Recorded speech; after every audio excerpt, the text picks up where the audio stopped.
नमस्कार, मैं डॉक्टर पूनम अपने यूट्यूब चैनल में आपका स्वागत करती हूँ। पिछले लेक्चर में हम लोगों ने पढ़ा बीए थर्ड ईयर के paper history of India 1526 to 1627 AD में। इसके पहले यूनिट का टॉपिक था बाबर का भारत पर हमले के समय हिंदुस्तान की राजनीतिक अवस्था। पिछले लेक्चर में हम लोगों ने भारत की राजनीतिक अवस्था पर चर्चा की थी, जिसके अंतर्गत हम लोगों ने देखा कि दिल्ली सल्तनत के खंडरों पर तमाम सारे नए राज्यों का उदय हो गया था, जिनमें आपसी प्रतिस्पर्धा थी। और इसी परिस्थिति का लाभ उठा करके और मध्य एशिया की राजनीतिक स्थिरता और प्रतिस्पर्धा की वजह से बाबर ने अपना गतिविधियों को भारत की तरफ मोड़ा और भारत में मुग़ल सत्ता की स्थापना करने के लिए, अपने अस्तित्व को कायम करने के लिए बाबर ने जो प्रमुख लड़ाइयाँ लड़ी, जिनमें पानीपत का युद्ध है या प्रथम युद्ध है, खानवा का युद्ध, चंदेरी का युद्ध, घाघरा का युद्ध था, जिसके द्वारा उसने मुग़ल सत्ता को भारत में स्थापित किया। आज हम इन युद्धों पर हम चर्चा करेंगे। तो भारत पर जब बाबर ने अपनी विजय की तो उसके पहले उसने सबसे पहले बाजोर और भेरा के किले को जीता था। और इसी दौरान उसको हम देखते हैं कि इब्राहिम लोदी का जो चाचा है, दौलत खान लोदी, जो पंजाब का प्रांतपति है और काफ़ी शक्तिशाली है, उसने बाबर को आमंत्रित किया भारत पर हमले के लिए। साथ साथ महमूद लोदी जो इसका चाचा है इब्राहिम लोदी का, इसके अलावा राणा सांगा जो उस समय मेवाड़ का सबसे शक्तिशाली शासक है, खासकर राजपूताना के क्षेत्र का, और जो दिल्ली सल्तनत के सुल्तान इब्राहिम लोदी तक को 2 बार पराजित कर चुका है, जिसके साथ सबसे प्रमुख जो उसका युद्ध रहा वो घटोली का युद्ध था। और दिल्ली सल्तनत के सुल्तान को पराजित करने के बाद पूरे राजपूताना के क्षेत्र में राणा सांगा की हैसियत काफ़ी बढ़ जाती है और एक प्रकार से राजपूताना के विभिन्न रजवाड़ों ने अपनी मूक स्वीकृति दे दी उसके पक्ष में कि अब आप ही हमारे स्वामी हैं, और एक तरह से उसके आधिपत्य को उन लोगों ने और राजपूताना के नेतृत्व को उसके हाथों में सौंप दिया प्रत्यक्ष रूप से। और पूरे राजपूताना के क्षेत्र का हम देखेंगे कि एक प्रकार से राणा सांगा नेतृत्व करता या प्रतिनिधित्व करता दिखाई पड़ता है। तो राणा सांगा ने शक्ति संतुलन की जो प्रक्रिया थी, जो कभी गुजरात, मेवाड़, मालवा आपस में ये स्थापित कर रहे थे, इनमें राणा सांगा को लगा कि यदि बाबर का सहयोग मिल जाए तो अपने प्रतिस्पर्धी राज्यों को पराजित करके वो मेवाड़ एक एकीकृत राजपूताना राज्य की स्थापना कर सकता है और मेवाड़ उनका एक प्रकार से सिरमौर राजपूताना राज्य बन सकता है और वो सभी राजपूताना राज्यों का प्रतिनिधित्व कर सकता है। तो यहाँ पर जब राणा सांगा ने देखा कि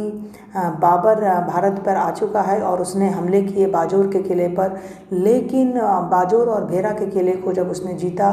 और उसको लगा कि पहले के जैसे आए तमाम सारे बाह्य आक्रमणकारियों के समान बाबर चला जाएगा, लेकिन जब बाबर ने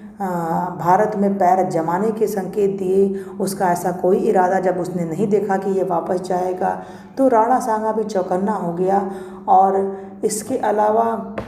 राणा सांगा अभी तक तो बाबर के साथ है, वो चाहता है कि हम बाबर का सहयोग करें, लेकिन कहीं ना कहीं उसके मन में संदेह का बीज ये उत्पन्न हो चुका है।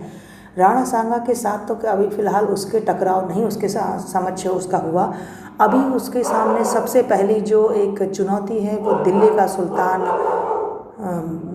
का सुल्तान है इब्राहिम लोदी, अभी सबसे बड़ी चुनौती के तौर पर उसके सामने खड़ा है। और पंजाब के परगनों को बाबर की लालसा का एक और कारण था, क्योंकि काबुल की जो आय थी वो बहुत मामूली थी और उसका यानी बाबर का शासन जो है बदख्शां, कंधार, काबुल था, जो उसकी फ़ौज की ज़रूरतों के लिए पर्याप्त आय वहाँ से नहीं देता था। ऐसे में जब सिकंदर लोदी की मृत्यु हुई 1517 में और इब्राहिम लोदी तख्त पर बैठा, तो एक शक्तिशाली केंद्रीकृत साम्राज्य बनाने के लिए इब्राहिम के प्रयासों ने अफ़गान सरदारों को चौकन्ना कर दिया था, साथ साथ राजपूतों को भी। इसी वजह से राणा सांगा ने भी इसको आमंत्रण दिया। तो सबसे पहले शक्तिशाली जो अफ़गान सरदार हैं वो पंजाब का सूबेदार दौलत खान लोदी था, जिसने आमंत्रण दिया। तो इस सब पर हमने पहले ही चर्चा कर ली थी। यहाँ पर हम बात करेंगे अब कि सबसे पहली महत्वपूर्ण लड़ाई जो है, पहली तो हम इसे नहीं कहेंगे, पहली लड़ाई भेरा के किले पर बाजोर की लड़ाई मानी जाती है। लेकिन उसकी भारत में निर्णायक लड़ाई या राजनीतिक दृष्टिकोण से कहा जाए कि मुगल राज्य की नींव को स्थापित करने का जहाँ से प्रक्रिया प्रारंभ हुई वो पानीपत की पहली लड़ाई को हम कह सकते हैं। तो भारत में अपने पांव जमाने के लिए दिल्ली के सुल्तान इब्राहिम लोदी से जो बाबर का टकराव बहुत ही आवश्यक हो गया, बिना इब्राहिम लोदी को पराजित किए वो भारत में मुगल सत्ता की स्थापना का सपना नहीं देख सकता था। तो ऐसे में बाबर ने तैयारी की दिल्ली की ओर कूच करने की, और पानीपत जो है हम देखेंगे दिल्ली के पास है और वर्तमान समय में ये पानी हरियाणा के पास पड़ेगा। और उसके पास इब्राहिम लोदी के पास काफ़ी बड़ी सेना थी, और उसके जो सेना थे कहा जाता है कि उसमें लगभग 1 लाख सैनिक थे और 1000 हाथी थे। लेकिन हम चूँकि जानते हैं कि भारतीय सेनाओं में आमतौर पर बड़े बड़े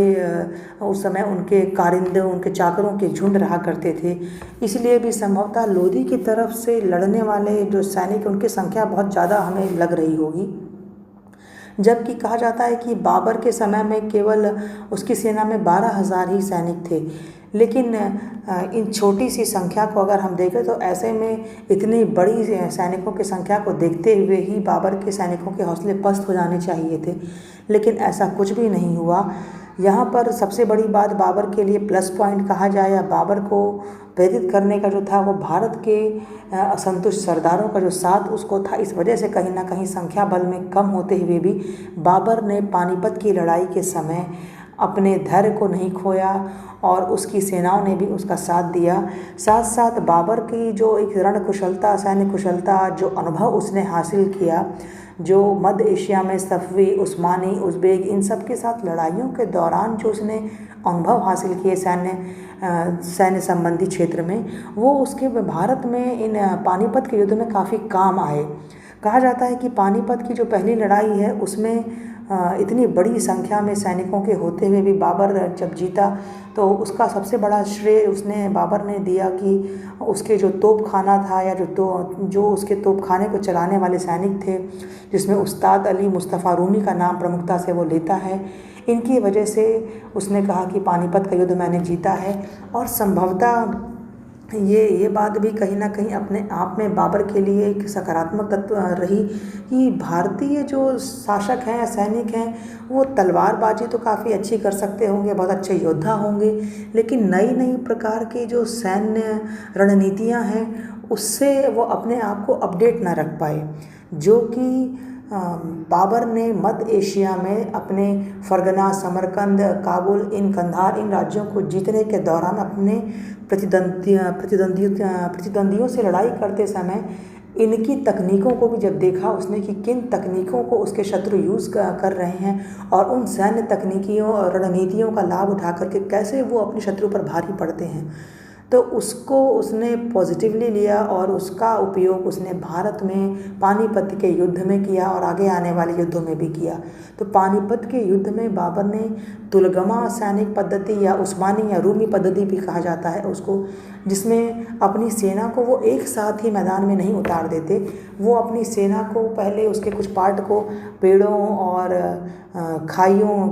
पेड़ों के डांड और टहनियों के झुरमुटों में छुपा करके और खाइयों की से एक सुरक्षा पंक्ति बनाते हैं और उस खाई के पीछे वो अपने सैनिकों को छुपा करके रखते हैं, ताकि जब शत्रु सेना के हौसले पस्त होने लगे और उन्हें लगे कि अब तो हमारे शत्रु की सेना लगभग पस्त हो चुकी है और अब इसकी सेना लगभग ख़त्म हो गई है, तो अचानक से उसके जो सेना छुपा करके रखी होती थी उसको वो तुरंत अपने रण क्षेत्र में उतार देता था। तो अचानक से इतनी बड़ी संख्या में सामने सैनिकों को देख करके पहले से जब वो एग्जॉस्ट हो चुके होते थे, उनकी ताकत लगभग ख़त्म हो चुकी होती थी प्रतिद्वंदियों की, तो वो एकदम से हार मान जाते थे और अकबर के लिए ये बहुत बड़ा प्लस पॉइंट बना। और उसके तोपों का जो प्रयोग है, और ऐसा नहीं है कि भारत में तोपों का प्रयोग पहले नहीं हुआ, और तोपों का प्रयोग पहले भी हुआ, लेकिन बड़े पैमानों पर अगर हम देखें कि सेना में तोपों का प्रयोग जो है वो बाबर के द्वारा किया गया। शायद इसलिए भी भारत में बड़े पैमाने पर तोपों का प्रयोग नहीं किया गया युद्धों में, क्योंकि ये अपने आप में काफ़ी खर्चीला भी था और इसके लिए काफ़ी अनुभवी और प्रशिक्षित तोपची चाहिए, गनर चाहिए, जो कि उस समय आर्टिलरी है उसका यूज़ भली प्रकार कर सकें। तो बाबर ने यहाँ पर उस्ताद अली और मुस्तफ़ा नामक दो एक उस्मानी उस्ताद हैं उसके, जिन्होंने उसके तोपखाने की कमान संभाली। और इसी से कहा जाता है कि बाबर ने भारत में पानीपत के युद्ध का इनको श्रेय दिया। साथ साथ हमें लगता है कि बाबर की जो ठोस एक प्रतिरक्षा प्रणाली है, जो उसका सैन्य कुशलता, उसका ज्ञान इब्राहिम लोदी को नहीं था। और इब्राहिम लोदी ने भी शायद यही सोचा होगा कि वो पहले की तरह आने वाले आक्रमणकारियों की तरह आएगा, तेज़ी से आगे बढ़ेगा, या तो वो पीछे हट जाएगा। लेकिन छोटी छोटी तमाम झड़पें हुई, उसके बाद जो निर्णायक जो युद्ध होता है, ऐसे समय में इब्राहिम लोदी ने ये नहीं सोचा होगा कि वो तुरंत आकर के लड़ेगा या पीछे हट जाएगा, बल्कि इसके स्थान पर बाबर ये भी कर सकता है कि वो अपनी सेनाओं के कुछ भाग को वो छुपा करके रखे, और जिसके अंतर्गत जो तुलगमा रणनीति के अंतर्गत जैसा उसने किया। यहाँ पर इब्राहिम लोदी बाबर की सैन्य रणनीति को समझने में बिल्कुल असफल रहा, और कहा जाता है कि बाबर की जो शक्तिशाली स्थिति को देख करके इब्राहिम लोदी के जो सैनिक है वो हिचकिचाने लगे थे, और इब्राहिम अपनी सेना को पुनर्गठित कर ही रहा था कि बाबर की सेना के जो दोनों बाहरी छोर थे, जिनको उसने सुरक्षित करके रखा था, उनको एकदम से इब्राहिम की सेनाओं पर आक्रमण करने का उसने आदेश दिया था। और बाबर के जो तोपची थे, उन्होंने अपनी तोपों का अच्छा उपयोग किया। और ये अजीब सी बात है कि इब्राहिम की सेना में हाथियों का जिक्र बहुत कम ही आता है, जबकि भारत में हम देखेंगे कि भारतीय शासकों ने अपनी सेना में हाथियों को भी स्थान दिया, लेकिन इब्राहिम की सेना में हाथियों का बहुत कम ही जिक्र हमें पढ़ने को मिलता है। संभवतः लगता है कि इब्राहिम को उनके उपयोग का अवसर ही ना मिला होगा। तो इन शुरुआती तमाम तरह के इन धक्कों के बावजूद इब्राहिम की जो सेना है वो बहादुरी से लड़ी, और कहा जाता है कि ये लड़ाई जो है 2-3 घंटों तक चली, और इब्राहिम लोदी अंत तक लड़ता रहा। लेकिन इतिहास की निर्णायक लड़ाइयों में पानीपत की लड़ाई काफ़ी निर्णायक साबित हुई, और इब्राहिम लोदी अत्यंत वीरता के साथ अपने ही अफ़गान सरदारों के धोखे का शिकार होकर वो वीरता से लड़ता रहा, और अंततः वो युद्ध क्षेत्र में मारा गया। और कहा जाता है कि दिल्ली सल्तनत के विभिन्न राजवंशों के जो शासन किए, उन सब में इब्राहिम लोदी एक ऐसा सुल्तान है जिसने युद्ध क्षेत्र में लड़ते हुए वीरगति पाई, जिसकी मृत्यु युद्ध क्षेत्र में हुई है। और अक्सर इस तरह के सवाल प्रतियोगी परीक्षा में पूछे जाते हैं कि दिल्ली सल्तनत का वह कौन सा सुल्तान है जो युद्ध क्षेत्र में वीरगति को प्राप्त हुआ। तो इब्राहिम लोदी दिल्ली सल्तनत का ऐसा पहला शासक माना जाता है जो युद्ध के मैदान में वीरगति को प्राप्त हुआ। और इस तरह से बाबर ने इब्राहिम लोदी के राज्य को अपने अधीन कर लिया, और आगरा में इब्राहिम लोदी के जो जमा किया गया खजाना था उस पर उसने अधिकार कर लिया, और काफ़ी हद तक इब्राहिम लोदी के जमा किए खजाने ने बाबर की वित्तीय कठिनाइयों को काफ़ी कम किया। और जौनपुर का जो काफ़ी ज़्यादा एक समृद्ध जो क्षेत्र था बाबर के सामने खाली पड़ा था, वो इस पर भी अपनी पकड़ को मजबूत करना चाह रहा था। लेकिन इस पर पकड़ को मजबूत करने के लिए अभी बाबर के सामने अन्य प्रतिद्वंदी भी खड़े हैं सामने, जिनको हराए बिना बाबर अब आगे अपने पांव जमाने की सोच भी नहीं सकता था। जिनमें एक तो मेवाड़ का राणा सांगा है, और अभी भी कुछ अफ़गान सरदार जो भाग करके, जो अभी पानीपत के युद्ध में जो पराजित हुए, जो भाग करके बंगाल बिहार में शरण लिए हुए हैं, अभी भी ये इस ताक में हैं कि वो अपने राज्य को या खोए हुए राज्य को वापस वो पा सकते हैं। तो इस तरह से अभी बाबर का रास्ता साफ नहीं हुआ था। हालांकि हम देखें कि पानीपत की लड़ाई को राजनीतिक दृष्टिकोण से अगर हम देखेंगे तो ये महत्वपूर्ण तो है, लेकिन ये एक शुरुआत है, मुग़ल राज्य की स्थापना की शुरुआत कह सकते हैं। और यहाँ से बाबर को अभी भी अपने राज्य को स्थापित करने के लिए तमाम युद्धों को लड़ना है। तो बाबर द्वारा जो पानीपत की विजय की गई, उसके बाद बाबर के सामने तमाम कठिनाइयाँ आईं। कहा जाता है कि भारत की जो जलवायु है, यहाँ का जो दशाएं हैं, ये एकदम कतिपय नवीन था बाबर के अमीरों के लिए, बाबर की सेनाओं के लिए। इसकी सेनाओं को भी लगा कि बाबर शायद भारत पर हमला करने के बाद, परास्त करने के बाद यहाँ से वापस अपने गृह राज्य को लौट जाएगा। लेकिन यहाँ पर इसके सैनिक और इसके अमीर गलत थे। भारत में गर्मियों का मौसम शुरू हो चुका था, लोगों की चिंताएं बढ़ रही थी सैनिकों की, वो काफ़ी समय से इस तरह के थका देने वाले युद्धों में वो लगे हुए थे बाबर के सैनिक, और अपने घरों से दूर और एक एकदम अजनबी और शत्रु के क्षेत्र में थे। बाबर कहता है कि भारतीयों ने भी शत्रुता का परिचय देने में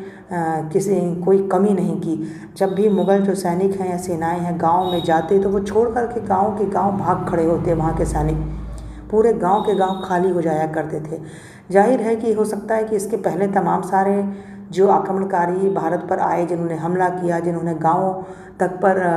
बुरी तरह से उनको रौंद डाला, जिनमें तैमूर का नाम आता है, इसके पहले के मंगोल हमले हैं, उन सब के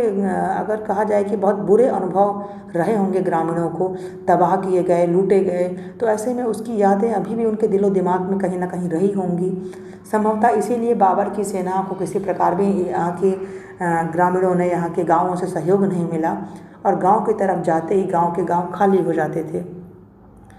तो बाबर यह भी जानता है कि केवल जो भारतीय संसाधन हैं या जो भारतीय जो वित्तीय संसाधन यहाँ पर उसको मिलेंगे, उसी के बल पर वो अपने एक मजबूत साम्राज्य को बना सकेगा। और जब उसने पानीपत के युद्ध को जीता तो कहा जाता है कि पानीपत के युद्ध के बाद उसको इतनी दौलत मिली यहाँ से कि उसने अपने काबुल के प्रत्येक नागरिक को, कहा जाता है कि उसने एक एक सोने का सिक्का दिया, कहीं कहीं चांदी का सिक्का देने की बात भी आती है। और इसी प्रकार काबुल के प्रत्येक नागरिकों को जो उसने सिक्के दिए, इस वजह से उसको कलंदर की उपाधि दी गई। इसको कलंदर कहा गया है, जिसका शाब्दिक अर्थ है कि जो दान देने में किसी तरह का विभेद न करता हो। तो इस तरह यानी उसको इतना अधिक धन प्राप्त हुआ कि उसने काबुल के प्रत्येक नागरिक को अपनी खुशी में एक सिक्का दान में दिया, एक एक सिक्का सभी नागरिकों को। इसके पश्चात यदि हम देखें, साथ साथ उसने यह भी कहा कि भारत पर अब अगर हमें राज करना है और इसके अलावा काबुल की गरीबी को और अधिक अगर हमें नहीं झेलना है तो यहाँ पर हमें रुकना ही होगा। और भारत में उसने रुकने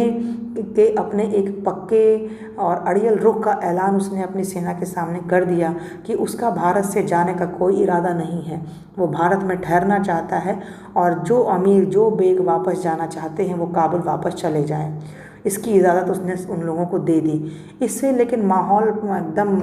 स्पष्ट हो गया। बहुत सारे अमीर और बेग जिनको जाना था वो गए, लेकिन बाबर का इस प्रकार का व्यक्तित्व था कि उसने अपने बेगों को, सैनिकों को, अमीरों को कभी भी मुसीबत के समय अकेला नहीं छोड़ा। लंबे लंबे सैनिक संघर्षों के समय रास्ते में यात्राएं करते समय कहा जाता है कि जब कभी बर्फ़ जमी होती थी या रेत है उसमें उसके पहिए फंस जाते गाड़ियों के, तो वो किस प्रकार से वो खुद भी आम सैनिकों के समान आकर के अपना उसमें श्रमदान करता, किस तरह से उनका साथ देता आम सैनिकों के समान ही। तो इस तरह इसने अपने व्यक्तित्व के द्वारा सभी लोगों को प्रभावित किया, अपने सैनिकों को। तो उन्होंने भी ऐसे विकट परिस्थिति में अपने शासक को छोड़ करके जाना उचित नहीं समझा और इन्हीं लोगों के सहयोग के आधार पे ही बाबर ने अब भारत में अपने आगे की लड़ाई के लिए एक पृष्ठभूमि बनानी शुरू कर दी। और उसकी सबसे अगली जो लड़ाई होनी थी वो राणा सांगा से, क्योंकि दिल्ली और आगरा जब उसके अधीन हो गए और राणा सांगा को लगा था कि ये शायद पूर्ववर्ती शासकों के समान लड़ करके लूटपाट करके चला जाएगा, लेकिन अब पूर्वी राजस्थान और मालवा पर वर्चस्व करने की उसकी जो इच्छा है बाबर की, उसने राणा सांगा के साथ टकराव उसका परिहार कर दिया। मालवा पर उस समय महमूद खिलजी का राज था, जिसको हराने के बाद जो राणा का प्रभाव क्षेत्र है वो आगरा के आसपास तक भी बढ़ चुका था। और आगरा के पास आने पर इसका मतलब है कि बाबर के साथ उसका टकराव सीधे एक होगा, क्योंकि आगरा अभी बाबर के अधीन आ चुका है। ऐसे में हम देखेंगे कि बाबर और राणा सांगा दोनों आमने सामने आते हैं और बाबर ने राणा सांगा पर यह आरोप भी लगाया कि आपने हमें भारत पर हमला करने के लिए आमंत्रण दिया, लेकिन अब आप समझौता तोड़ रहे हैं। ऐसा उल्लेख मिलता है, तमाम इतिहासकारों ने ऐसा उल्लेख किया है कि राणा सांगा पर बाबर ने समझौता तोड़ने का आरोप लगाया और बाबर कहता है कि राणा सांगा ने उसे भारत में बुलाया और इब्राहिम लोदी के खिलाफ साथ देने का उसका वादा भी किया। लेकिन जब बाबर दिल्ली और आगरा जीतना चाहता था तो राणा सांगा ने कोई खास कोशिश नहीं की और ना ही उसका सहयोग किसी प्रकार का किया। तो इस तरह हम देखेंगे कि शायद राणा सांगा ने सोचा होगा कि तैमूर की तरह बाबर दिल्ली लूट करके लोदियों को कमज़ोर करके वापस चला जाएगा, लेकिन बाबर के भारत में ठहरने के फैसले ने स्थिति को पूरी तरह से पलट करके रख दिया। और इब्राहिम लोदी का जो छोटा भाई है महमूद लोदी, जो कि अपने आप को उस अफ़गान राज्य का अंतिम अफ़गान राज्य अगर हम कहें उस समय दिल्ली सल्तनत का जो था लोदी वंश, जिसको कि बाबर ने समाप्त लगभग कर दिया था, उसका अपने आप को स्वाभाविक हकदार समझता था। और इसी उम्मीद में उसने बाबर को बुलाया कि अब उसको शायद दिल्ली की गद्दी मिलेगी। लेकिन जब उसने दिल्ली की गद्दी पर बाबर को अपने अधीन करते देखा, तब महमूद लोदी ने और अनेक अफ़गान जो सरदार उन्होंने राणा सांगा को इस आशा के साथ उसका समर्थन किया कि यदि राणा सांगा जीत जाता है तो दिल्ली का तख़्त शायद उन्हें मिल जाए। अभी भी वो इस उम्मीद में है महमूद लोदी और अनेक अफ़गान सरदार कि जिस उम्मीद से हमने बाबर को भारत में हमला करने के लिए आमंत्रित किया था, वही उम्मीद अब उन्हें बाबर की जगह राणा सांगा से अब उन्हें जागती है। उनको ये उम्मीद जागी कि अब अगर राणा सांगा बाबर को पराजित कर देता है तो अब हम यहाँ पर दिल्ली की गद्दी को आसानी से प्राप्त कर सकते हैं। लेकिन राणा सांगा को इसी वजह से महमूद लोदी, अन्य अफ़गान सरदार या हसन खां मेवाती, आलम खां लोदी, साथ साथ हम देखेंगे मेदिनी राय, इन सब ने उसको सहयोग किया। यानी काफ़ी बड़े पैमाने पर भारत के जो राजपूताना के राज्य हैं और अन्य प्रतिद्वंदी राज्य हैं वो राणा सांगा को सहयोग कर रहे हैं। खानवा की लड़ाई के बारे में कहा जाता है कि बाबर ने सावधानी से अपने रण क्षेत्र का चुनाव किया, जो कि हम देखते हैं कि दिल्ली सल्तनत के इतिहास का अध्ययन करते समय इसकी बहुत बड़ी कमी दिखाई पड़ती है भारतीय शासकों में कि वो रण क्षेत्र का चुनाव अपने हिसाब से कभी नहीं करते, जबकि शत्रुओं ने रण क्षेत्र का चुनाव अपने हिसाब से किया। तो यहाँ बाबर ने वे भौगोलिक परिस्थितियों का सावधानीपूर्वक अध्ययन करके आगरा से लगभग 40 किलोमीटर की दूरी पर खानवा नामक स्थान को ठिकाना बनाया। और सेम पानीपत की स्ट्रेटजी जो है यहाँ पर, या सैन्य रणनीति को यहाँ पर भी अपनाया गया और गाड़ियों को आपस में बांधा गया, दोहरी सुरक्षा बनवाई गई, दोहरी सुरक्षा की दीवार खड़ी की गई, खाई खुदवा दी गई सामने, और जिसमें अपने बंदूकचियों तोपचियों को छिपा करके रखा गया। तो इस तरह खानवा की जो लड़ाई है वो बहुत ही ज़्यादा भयानक रही।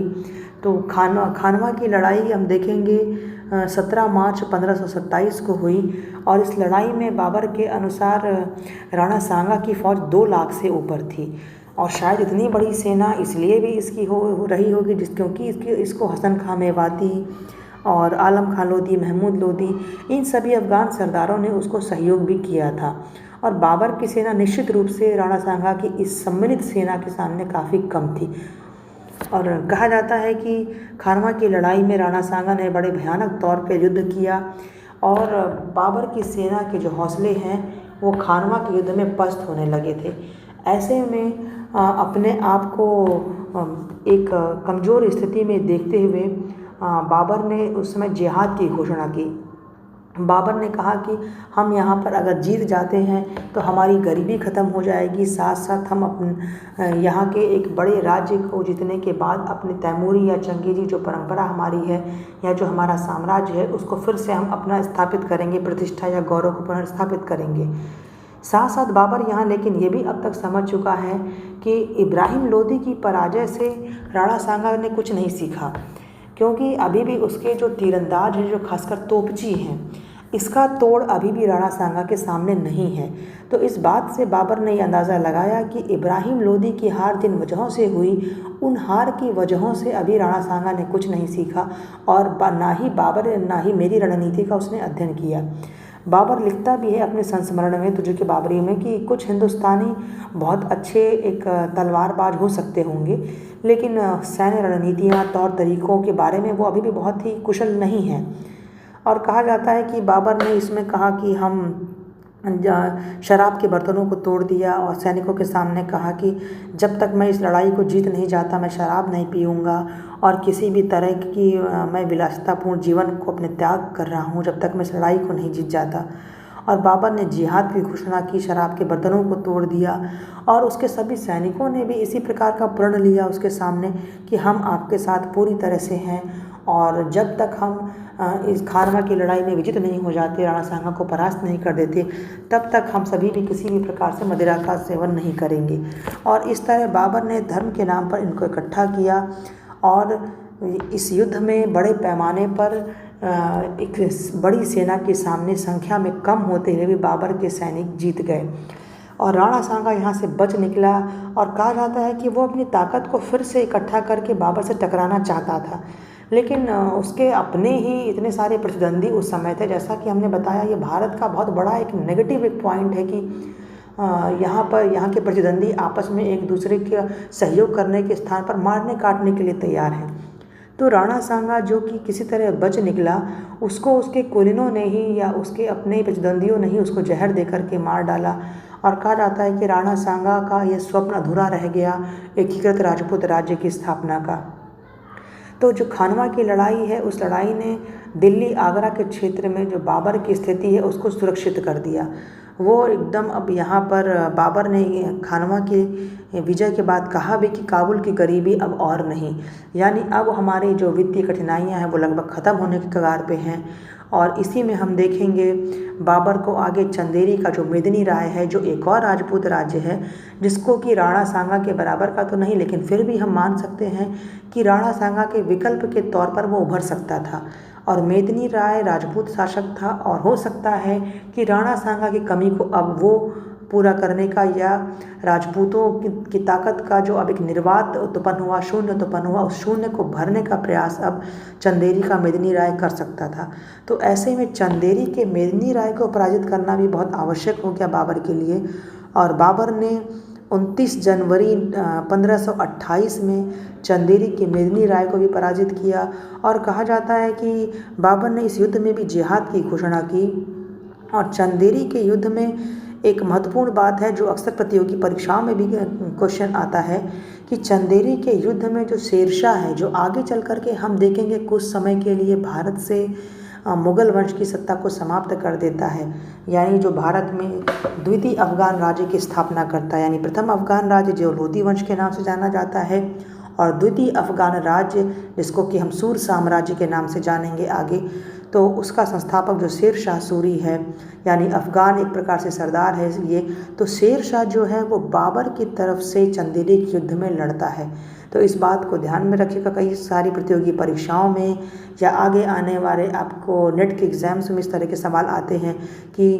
बाबर के द्वारा इन 4 युद्धों में किस युद्ध में शेरशाह ने बाबर की तरफ से लड़ाई लड़ी। तो चंदेरी युद्ध में शेरशाह ने बाबर की ओर से लड़ाई की। और चंदेरी के युद्ध में जब एक एक सैनिक कट मरे, कोई भी सैनिक नहीं बचा, तो कहा जाता है कि चंदेरी के युद्ध के दौरान राजपूत महिलाओं ने जौहर का पालन किया उस समय। जैसा कि जौहर से तो हम सभी परिचित हैं,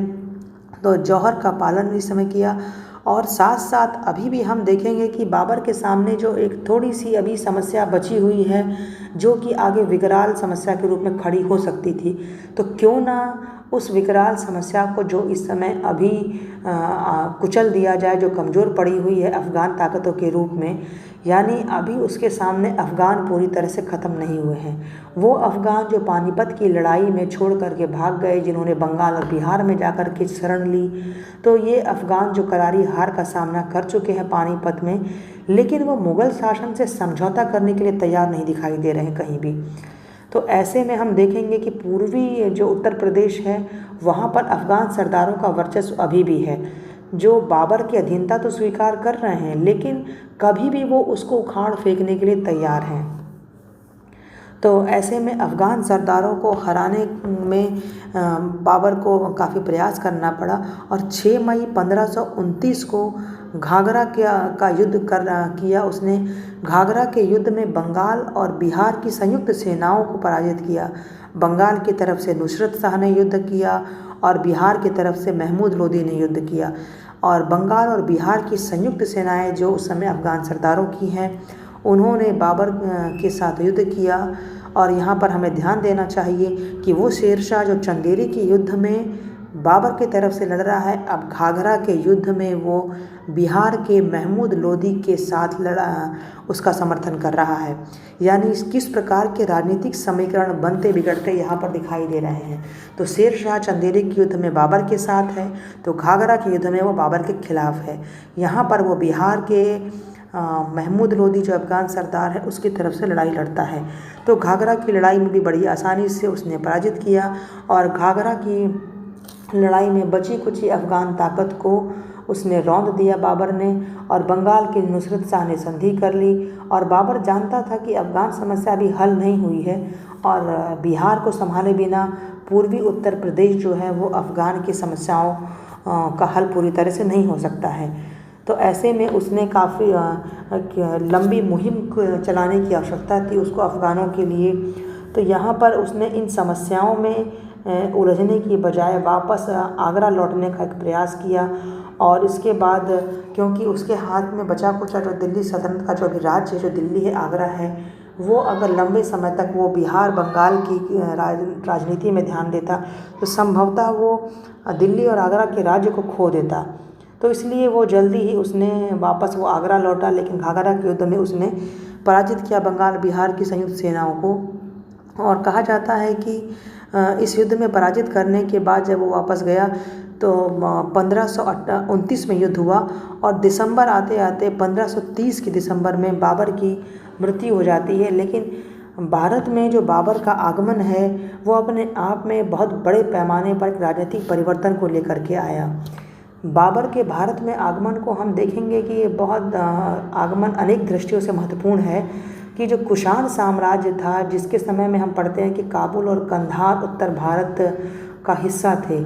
वो बाबर के भारत पर मुग़ल राज्य की स्थापना करने के बाद, अब कुषाणों के बाद फर्स्ट टाइम किसी भारतीय शासक के अधीन काबुल और कंधार आए।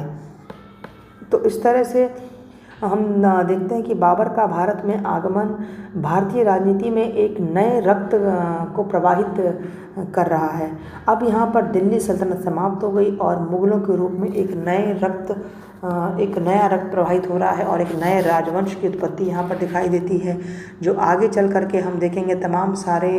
राजनीतिक, सामाजिक, आर्थिक, सांस्कृतिक इन्होंने परिवर्तन किए और तमाम तरह की